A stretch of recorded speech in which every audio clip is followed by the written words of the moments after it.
Huwag kang susuko kasi marami pa tayong kailangan malaman. Kailangan natin malaman sino yung nagpakidnap sa kanya at bakit. Hindi ako titigil, Christy. Aalamin ko ang totoo. Pagbabayarin ko kung sinong gumawa nito sa kapatid ko. Mag-iingat ka, Jordan. Balitaan mo ko, okay? Bye. Han?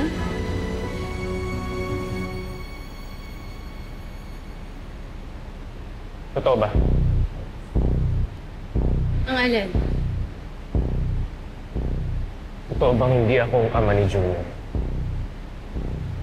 Han, hindi. Hindi totoo yan. Siyempre, ikaw yung ama. Ikaw yung tatay ni Junior. Sinungaling ka? Sabihin mo yung totoo sa akin. Sabihin mo. I am telling you the truth. Hindi sasabihin ng kapatid ko yung mga sinabi niya kung wala siyang basehan.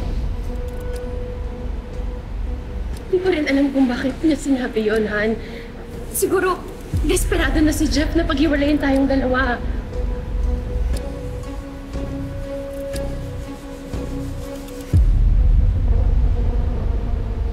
Pagawin mo pa sinungaling kapatid ko.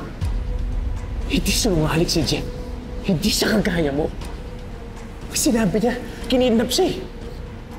Ikaw nagpakinap? Ikaw ba nagpakinap? Jordan, ano bang sinasabi mo? Hindi ko kayang gawin yun. Hindi ko na alam kung anong kaya mong gawin, Shaira. Makarami mo ng kalokohan ang ginawa noon. Kasi rungalingan. Hindi na magtitiwala sa'yo.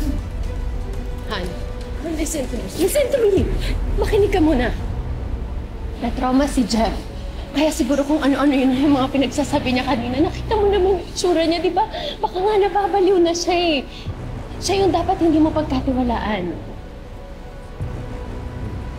Nagtikta mo lang tayong kapatid ko. Kita mo ba?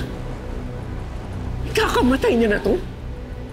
Ginawa niya na lahat ng iyo para masabi sa akin yung totoo. Tapos siya pa yung baliw. Wala akong ginagawang masama. Maniwala ka sa akin, Han. Hindi kita lulukuhin. Mahal na mahal kita, Jordan.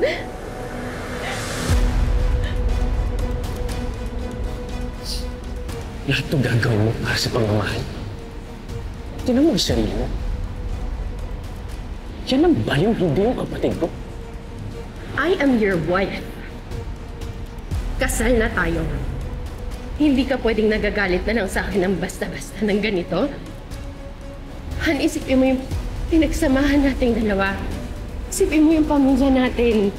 Ayusin natin. Ano pinagsasabi mo? Ano pamilya pinagsasabi mo? Na hindi ko nga alam kung anak ko talaga si Junior. Titigil lang pag malaman ko yung totoo. Hans. Jordan. At pag malaman ko na may kinalaman ka sa nangyari sa kapatid ko, ipapakulong kita kahit na pinakasalan pa kita. Malis na. Umalis ka na dito, baka ako napagawa ko sa'yo.